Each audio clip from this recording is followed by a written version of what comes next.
So my talk tonight is on obviously missing data methods for data scientists.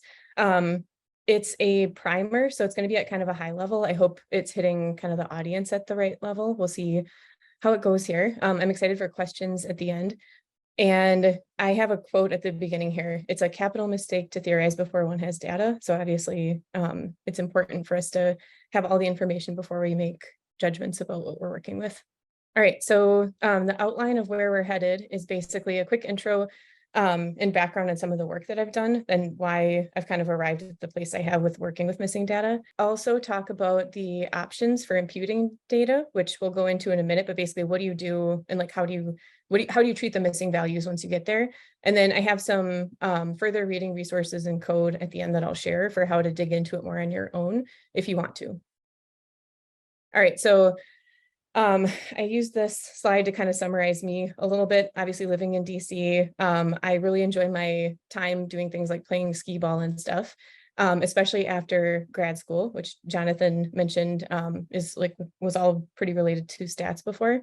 I've worked with a bunch of different types of groups in data science departments and helping to like set up data science departments in the last 4 years in particular. And I've also worked on some entertainment industry projects, including predicting audiences for the first film that was released following the pandemic. And I worked on that with Denali Carpenter, actually, who's on the call right now too. So basically, I've had to handle missing data in a bunch of different unique ways.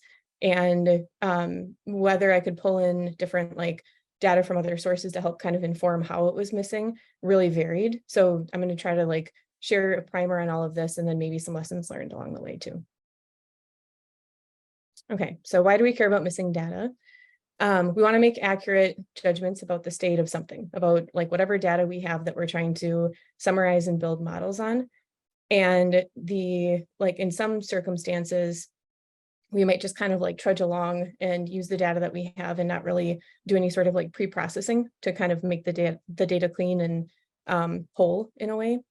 But obviously missing values mean that we don't have all the information, especially if they're systematically missing. So if we don't account for the missing values that we have in kind of the messy raw data, we might make inaccurate judgments or inferences about this like kind of the state of things, whether that be predicting customers or viewers for audiences or whatever it is that you're trying to solve for. So there's 3 different types of missing data. I'm really curious to know who's all familiar with the different types of missing data. That might be something if you don't mind putting in the chat. Anybody who has gone through a missing data class, which I know there's a couple in here, I think are familiar. So we can dig into the weeds a bit more at the end if you're interested to do that. But basically, there's data that's missing completely at random. I have the MAR and MCAR switched, which I'm realizing now. But we basically have 3 missing data mechanisms, and I'm going to go in them in a second here in a bit more depth. The names are kind of confusing. All right, so the first is missing completely at random. So if we screen our data, and I'll talk through screening steps in just a minute, and we don't have any systematic differences with the data that are missing from the other values, meaning it seems like it's just completely random how the data are missing, then we are in the framework of missing completely at random. And if anyone's familiar with listwise deletion, or basically just getting rid of cases that don't have complete values, you can just kind of get rid of them, but you will decrease the number or like the number of records that you have in the data set that you're working with, which is going to lower your sample size and decrease statistical power, meaning that if you have, let's say 20% of your records have missing data on them, you would only be using 80% of your data. So you might be underpowered a bit, but you would still have accurate estimates and make accurate inferences about what you're working with your data set. The next case is the one that has a confusing name, which is missing at random. And basically, when we're in the missing at random framework, the data is not missing at random. It's missing systematically and in a way that you can screen your other variables you have and look at the ones that have missing values. And it tends to be missing in some sort of systematic way that you can tell. So for example, I'll dig into the example on this one. You have a data set with height, weight, and gender for Olympic athletes. You have cases with missing values for weight. And when you compare those who have missing values on weight with those who don't, there's a notable difference. And on the average height between those two groups and on representation of gender. So a potential driver might be those who weighed more opted to not report their weight. So as far as like the take-home point to that, it's basically if you build models on data that's systematically missing or kind of skewed in that way, the results are not going to be accurate, and you might make incorrect inferences and then make decisions off of that. So the goal then would be to somehow address the missing values in a way that kind of recaptures that systematic difference in why the data were missing, and then kind of build that into your model. And then finally, we have missing not at random. And this one, the name like kind of jives a little bit better. So basically this is, there's a systematic difference between records or the cases that are complete and the cases that are missing data, but you don't necessarily know the drivers or like the systematic reasons why they're missing. So it might be in the example here, again, we have the Olympic athletes and you have cases with missing values for weight and gender. But when you start screening your data, you notice that it seems to be that weight and gender both are missing systematically. So you don't see any sort of like weight and gender correlation there that you can use to impute values. So maybe a potential driver, for example, is that men who weighed more opted to not report their weight or their gender, so it's systematically missing. So in that case, it's kind of difficult to get the big picture of what's going on because you don't have variables in your data set where you can predict or be able to like kind of distill down what it is that's happening and why it might be systematically missing. All right, so here's a summary. We have missing completely at random, which is no systematic difference between cases that have full data and cases that are missing. And in that case, that's not really a typical scenario. Usually we have some sort of like systematic differences that are associated with the missing data. We have missing at random, which is one of the most likely scenarios where you have some sort of systematic reason why the data are missing. And the name is not helpful, but we're going to be mostly talking about the missing at random framework. And then missing not at random, which are you don't necessarily know all the drivers for why the data is missing. And maybe you have a couple like kind of indicators, but for the most part, you might not be able to have like other variables where you could predict likely values. So when we're looking at a data set and we're trying to figure out which of the previous scenarios that we're falling into, we can actually go through and test the variables. It's incredibly straightforward for anyone who works with data regularly. We're basically running like tests on the group differences. So if we code cases that have missing values as a 1 and those that don't have missing values as 0, we can basically use those dummy codes to group individuals and then look at the mean differences. So for example, we can look at cases for gender and weight that have missing values, and we can code the ones that have missing values as 0, the ones that have, or sorry, reverse of that, missing values as 1, and those that have complete data as 0, and then look at the means at those, like for each of those groups to see if they're different. That means that we probably have some systematic driver, and that if we were to not handle our missing data in some way with like imputation, which I'll get in just a little bit, then we would probably have incorrect inferences about what's going on, and our models probably would not be accurate. All right, so I'm going to go into an applied example. This is one, it was right out of a missing data class that I took at James Madison University. And it was at the Code for DC event, which is basically you can kind of show up and volunteer to do some project that's supposed to help the city with like kind of making decisions about, sometimes it's like public health initiatives, or sometimes it's like, you know, it could be anything.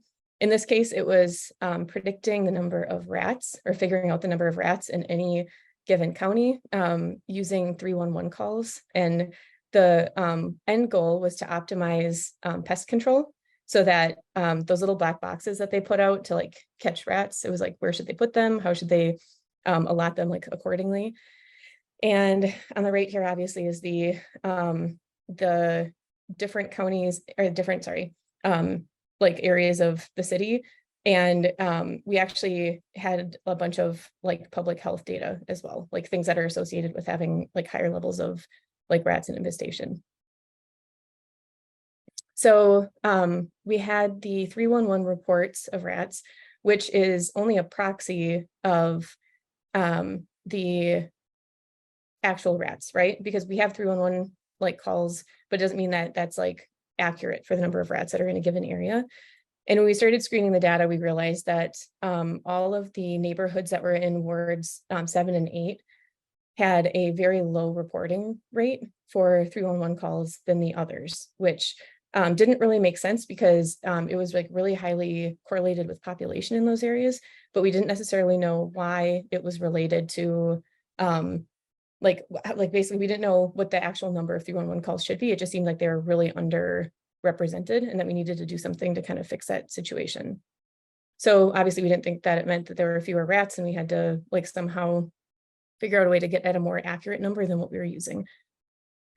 So we ended up spending probably about half of our time on this project pulling in auxiliary variables or like additional variables that could help kind of inform what it was that we thought was more like a more accurate picture. And so one of them was the more dilapidated, like the higher number of dilapidated buildings in an area. Also like trash cans, things like that. We started pulling in some of those variables so that we could use those to predict 311 calls. And we ended up pulling in, I think it was 15 different variables from like publicly available data sets. And then we ended up getting a pretty good model to predict outcomes. And the goal obviously was to impute realistic values, which is basically substituting realistic values for where there were missing data points and having some level of certainty or some level of confidence about that the model we were using to do that was actually doing a good job with it. In this case, the impact of the missing data, if we hadn't done that, ward 7 and 8 were unsurprisingly the highest in the number of rats that they were expected to have, given like the number of like buildings that were kind of breaking down and things like that. So it also happens to be where the highest proportion of low income households are. So if we hadn't done some sort of missing data, like kind of treatment, we would have sent out less resources to the lowest income areas of the city. And they were the ones that were also struggling with the highest rates of some of the negative consequences, like public health consequences of having rats in the area. So obviously that's not what we want to have happen. And in the case of having systematically missing data, that's like a common thing where it's the kind of the groups that are maybe not as well represented or as well resourced that are the ones that we don't have the best data on. So that can obviously have a major impact. So the main takeaways from this example, which is meant to be just, you know, kind of a, I don't want to say fun because it's like predicting rats, but like meant to be an applicable example is the team I was working with, we started in a missing not at random example where we didn't necessarily have good predictors, but we found some. We did like desktop research and we figured out like what type of predictors would actually help us to like predict the number of rats in an area. I now know a lot of things about rat habitats and like where they exist. So that's fun. And because we used imputation or like basically inserting those likely values for the 311 cases, our estimates were more accurate and the decisions were made based on more accurate results. And I found out like a few weeks later that when they set those little black boxes, they like keep count basically of how many they catch. And the end result of what they did kind of supported that we actually did a pretty good job of predicting where they should be putting those. So that was a good takeaway. All right, so typically at that point, I would like to ask for questions. I'm going to keep going though, and we'll do questions at the end. But so as I mentioned, imputation is basically inserting likely values into the missing values or missing cases so that we have a best guess of what that number would be. So we can use that for running models and working with the data instead. So we're going to walk through a handful of imputation methods. I'll kind of go into detail with each of them. They go in order from the least likely or least best, least the worst, like mean median imputation, which is why I have NOPE after it, to the better kind of methods that are towards the end. All right, so mean or median imputation. I actually, for a data science talk, would consider not including this one, except I've worked with a handful of groups and even an auto ML shop, which is like building a bunch of models competition style and then like pitting them against one another to see which ones perform the best, where they're still using median imputation. So if I didn't like keep encountering it, I would say we probably didn't have to talk about it, but since I do, I think it's for good measure, we should talk about it. So basically it's a single imputation method, which means we're only imputing one value for each of the missing cases or missing cells. And we're using just the computed mean or median of that value across all cases.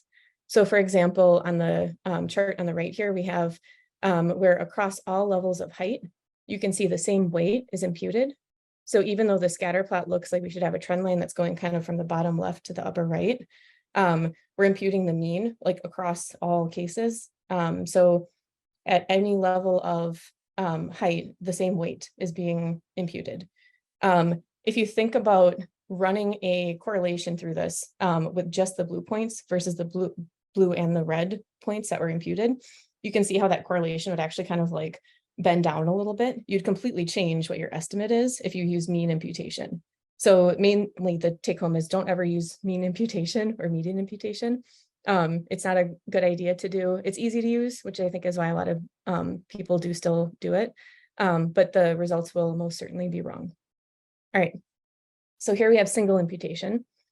So now the red dots on the right, this is where you use a set of predictors, so maybe like multiple regression, and you're predicting the most likely value. In this case, we can see now the weight estimate goes up or increases with height. So we're creating kind of that line of best fit, and we're saying is like basically whatever that predicted value is along that line, let's just give that value or impute that value for those cases.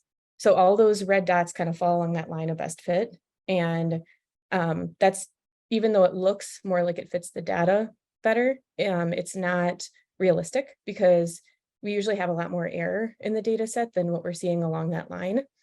So if you think about just a simple correlation again, the red line being so tight together and like how we're imputing those values along that line of best fit, we're actually going to be pulling in our standard errors. So we're going to seem like we have more precise estimates and that we have more precision with these two variables together than what we actually have. So we're again going to have like incorrect like decisions that we're making. In particular, it's going to look like we have more precision when we're running things like a correlation on this than we actually have.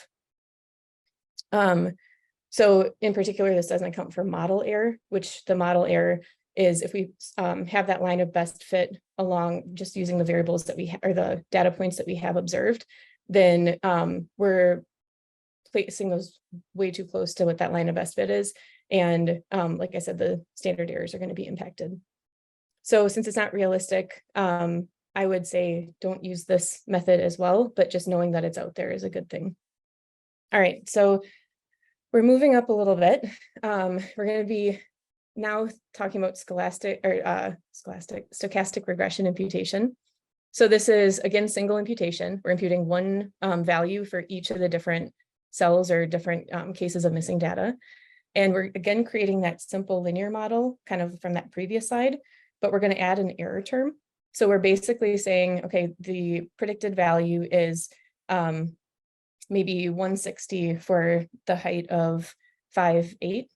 But then we're going to say, well, let's add plus or minus a random error of like plus or minus 15 pounds to it. So that gives us some random noise that's a lot more realistic. And the benefit of this will be our standard errors aren't going to be biased anymore. We're going to have a more realistic data set.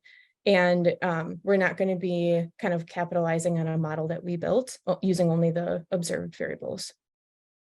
So the pros of this is that it's simple once it's imputed. All the screening steps, one of the cons is that they're still required if you're using something simple like multiple regression. So I would say it's something that you could use if you absolutely had to, and it would lead to better inferences than if you didn't do anything to address the missing data. But I would still say it's not recommended because you're using a pretty rigid model to predict values. And there's like a lot of assumptions you're making about the predictors you have being the right ones, and other things like it being this linear relationship if you're using something like multiple regression. All right, so next up we have random forest imputation. So again, this is single imputation, meaning we're imputing one value for all the missing values. And instead of using something like a linear model like multiple regression, we're using random forest. So we'll be able to predict likely values based on whatever kind of fit the data the best. So it might be that instead of having kind of this linear relationship that you see on the plot on the right, maybe it's nonlinear, and random forest can fit that much better. So we have better predicted patterns to the data using like whatever variables we're including in the model. So again, this is simple to use once it's imputed, and we don't have to have the same screening steps for the linear models that I talked about in the previous slide. But one downfall of this, as opposed to using something like multiple regression, is random forest models, once you build them, they're not extrapolating values, which means you're only going to be able to predict values you've already seen. You're not going to be able to extend beyond, like if you had someone who's 7'2", for example, it's a case that you haven't seen before, so it's not necessarily going to be fitting the model in a way that's expected. So the main takeaway is, for me, this tends to be one that works better if you think you have a good like kind of set of the population that you're working with, that you have most of the likely values, and it does tend to work like pretty good in most cases. All right, so K nearest neighbor matching, or KNN. I think this is one that if you're like working in the like data science space, you might use most frequently, or like somewhat frequently. I guess it depends on, I'm curious to know at the end what people are using. But this again is using single imputation, and you're making predictions based on, it can be a set of predictors to find the closest matches to the case that has a missing value, and imputing using those closest matches. So let's go back to the Olympic data set example. You might have, like, let's say, that it's a javelin thrower, because I think that's a category in the Olympics. And you want to know like what their height and weight is, and you have their height and what sort of area they're in javelin throwing. So then you can find other people or other cases that have those same similar like properties, and then the most likely value is going to be similar to those example cases. You have to set the number of example cases for it to look at. So maybe it's 5, maybe it's 15. It's going to depend on the data that you're working with. And I would say this takes a little bit more like thought. I guess the previous ones do too, but in this case, if you're working with unique subsets of groups and like kind of a diverse group, you're going to want to think about how you might accidentally end up borrowing similar cases from distinctly separate groups. So you don't want a javelin thrower and a basketball player necessarily to be nearest neighbors with one another, but check like the pattern of your missing data to make sure that you can make kind of good decisions about how you're doing that. So as I mentioned here, it might capitalize on idiosyncratic patterns in the data. And it also, if you have values that aren't captured in the data, it's only going to be pulling known values again. So you're not going to, it won't extrapolate for unknown values. Again, if someoe's like a height or weight that you haven't seen in the data set before, it's not going to extrapolate like a model to kind of like cover what it thinks they might be. So you're kind of a little limited in that way. All right, so the next 2 slides are getting into what we would call modern missing data methods. If you have read Craig Ender's book, or if you've taken like some coursework on missing data.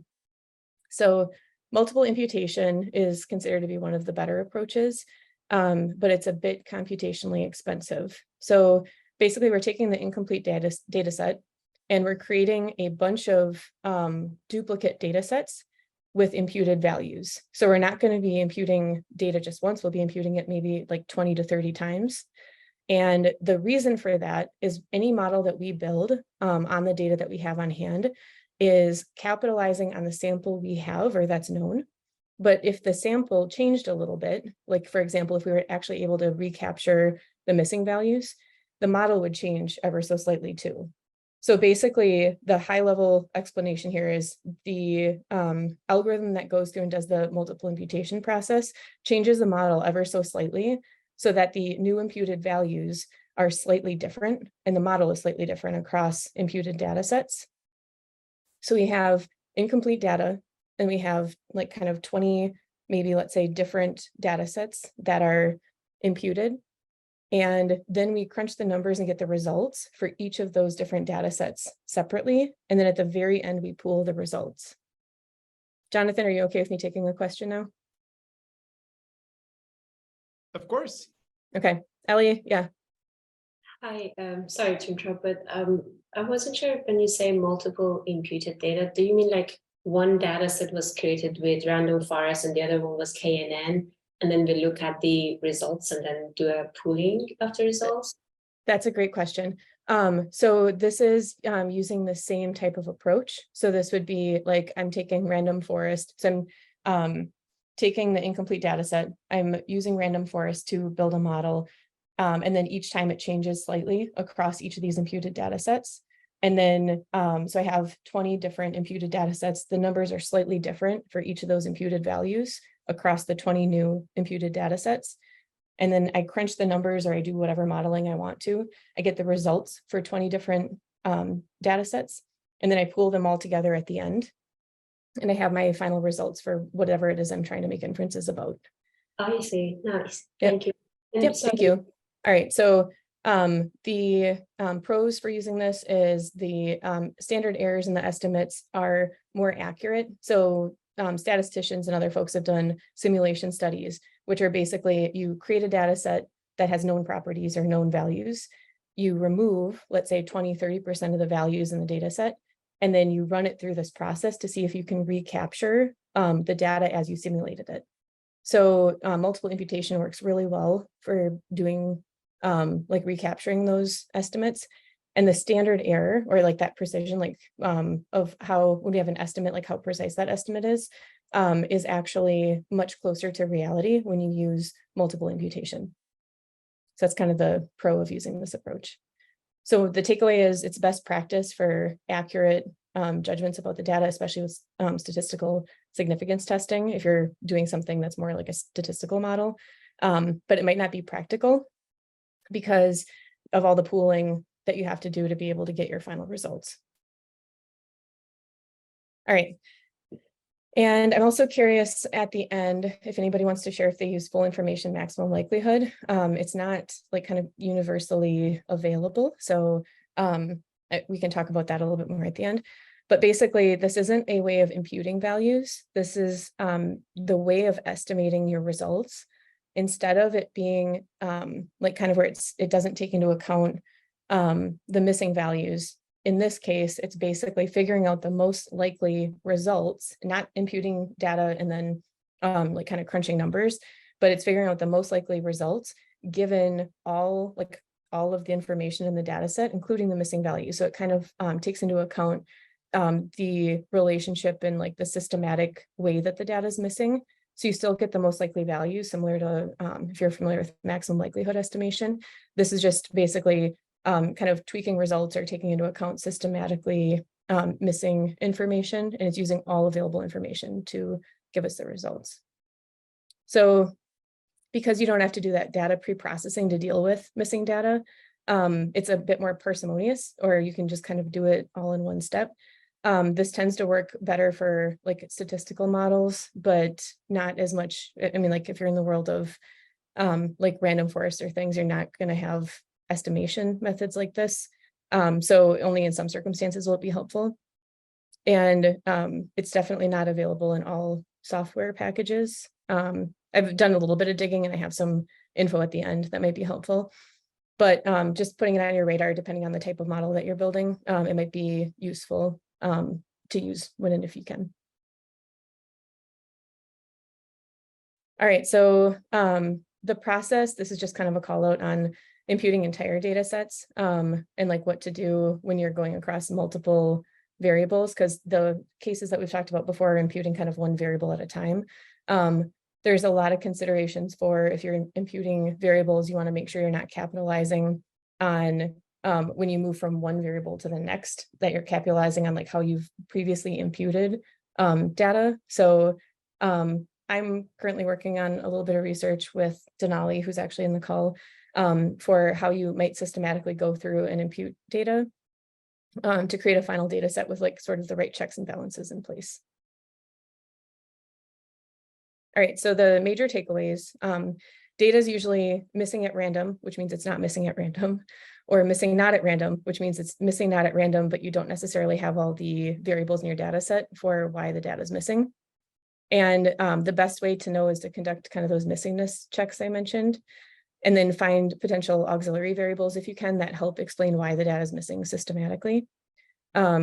Imputing is the best option, and I'm going to just call it like a practical thing, which is I've been through missing data coursework, and I definitely know that like multiple imputation and full information and maximum likelihood are like the kind of the best statistical outcomes that you can get.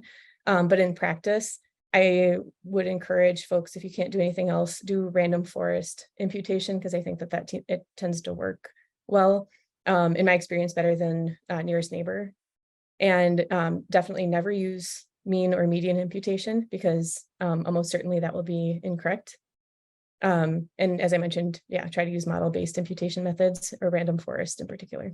So I have a couple of references, and if you get the slide deck later, you can check these out. I really highly recommend Craig Ender's book on missing data.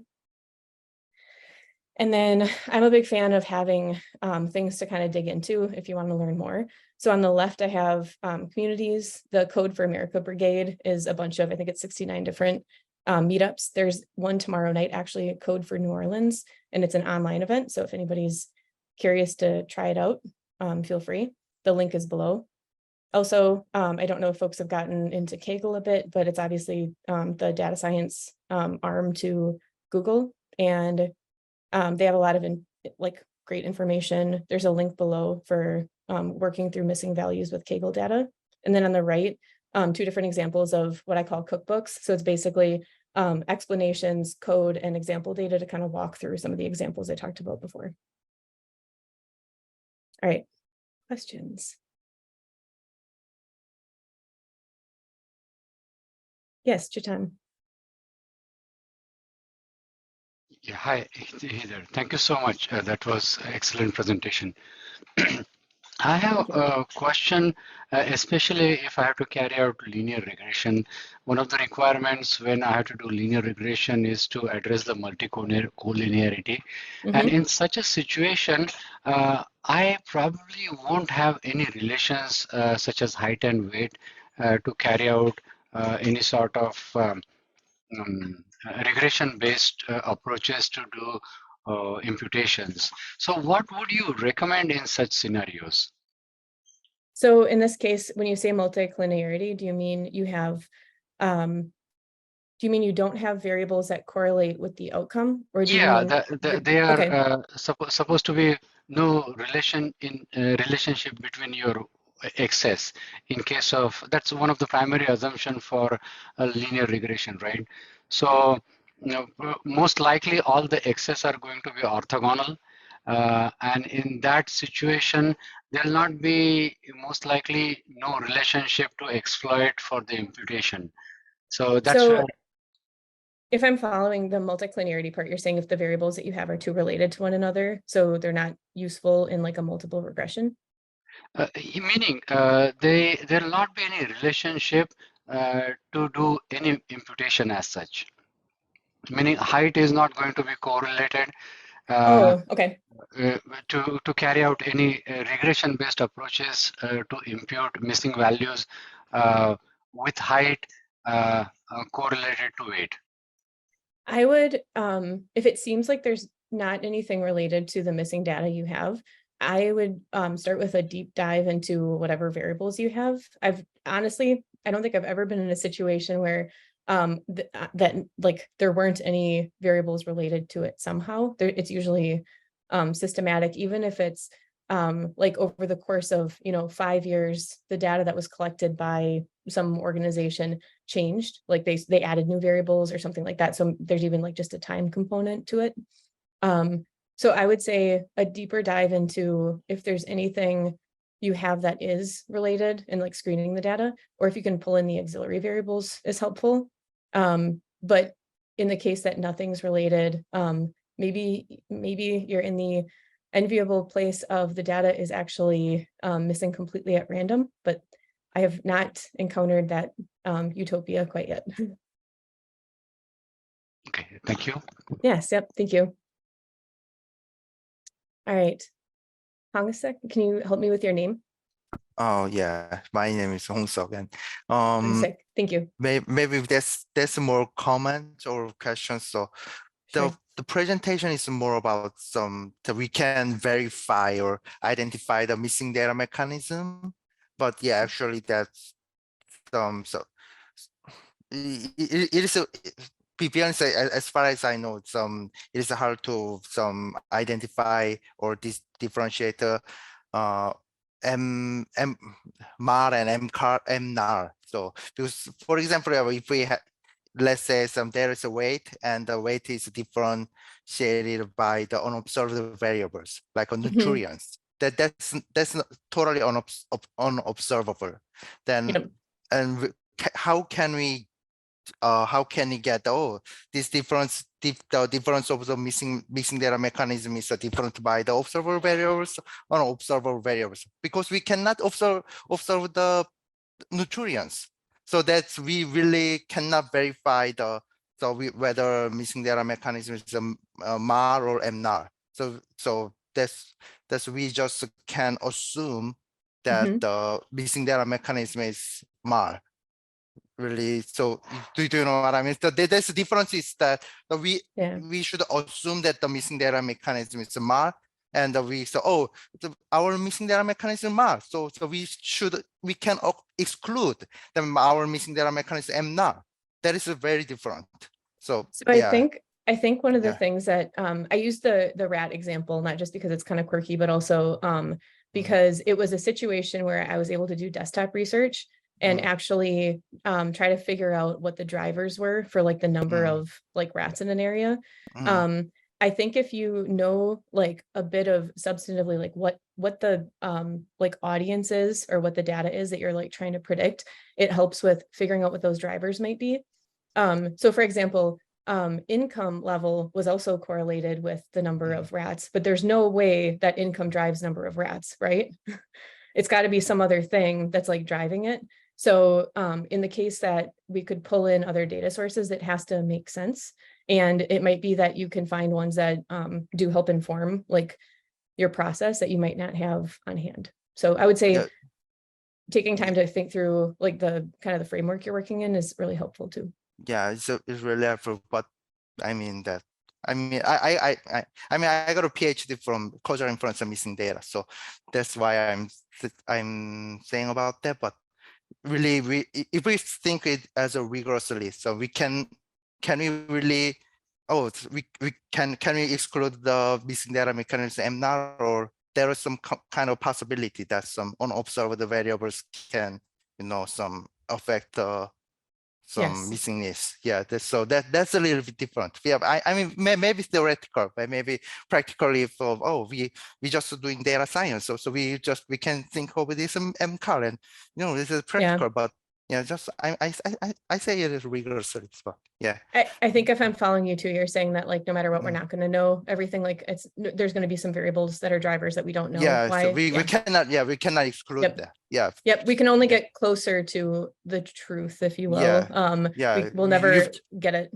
Yeah, you believe that, but we don't know that really that's the truth or something. Yeah.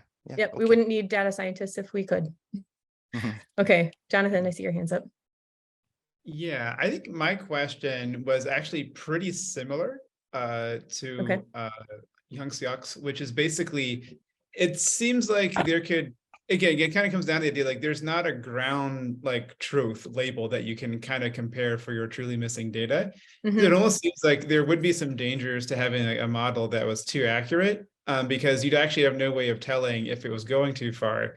So my instincts are that like a certain level of maybe like random perturbation would always kind of be a little bit helpful, because you wouldn't want to really over conclude from your available training data. I mean, I would just actually be interested to hear your general comments on that. Like if that's generally something you should keep in mind or not. Yeah, so this is like a step a little bit deeper now. We have things that we know about the data that we're working with. So we know like what proportion is missing data. For example, how much data are we using in like the training set for building the model to start with? And then how precise is that model? Like whatever error we have as far as the amount of like variance or how well predicted those values are, we can use that information too to make a judgment call about are the values likely to be predicted well, or are we kind of, that's what I mentioned before, sort of capitalizing on chance. We could be capitalizing on the data we have and building a model too tightly just based off of that.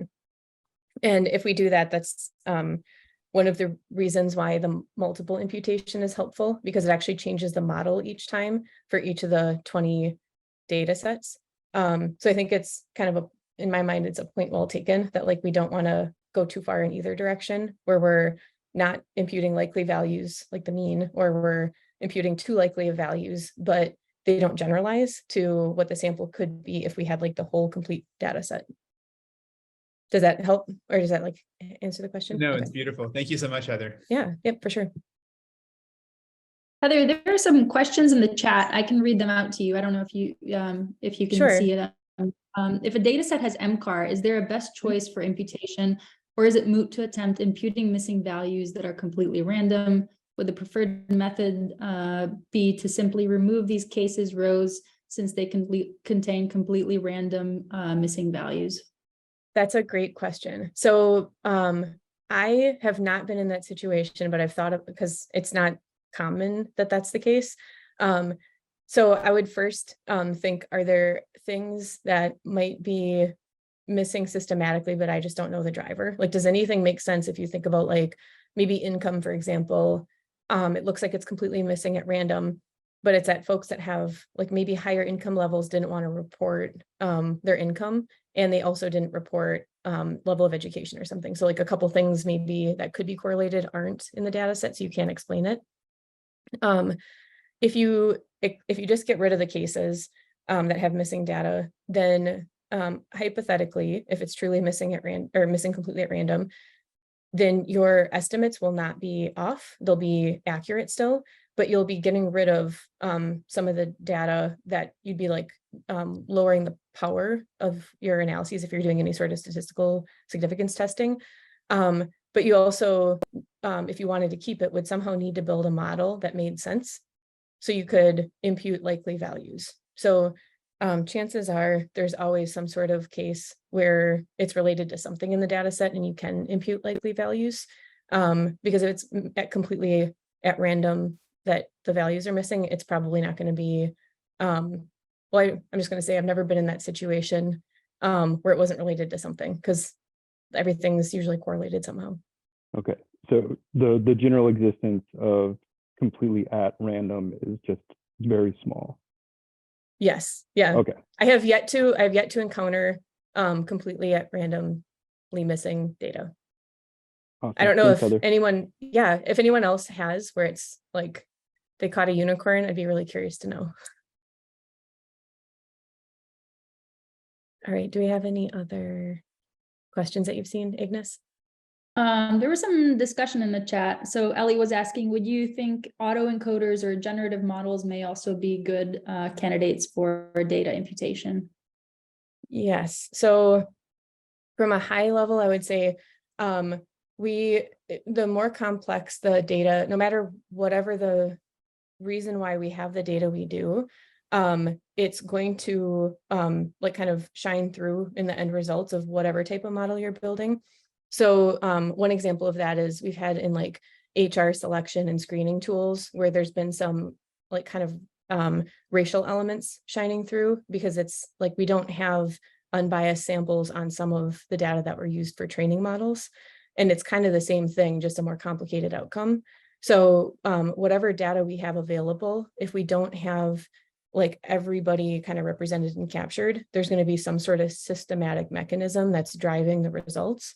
So I would say on any sort of like data set, the extent to which the results are generalizable are going to matter on whether or not the data is completely whole and captured, and actually extending that beyond to the training set of data, whether you have like the full population that you're interested in. Because if you have self-selection or something, like I'm using social science examples, but like if you have folks self-selecting into reporting their data, and the ones who are not reporting their data at all are like a different kind of subset of the population, they're not being represented, and all of that will shine through in the final results. So definitely, yeah, thank you so much for coming, Heather, and giving us this awesome talk.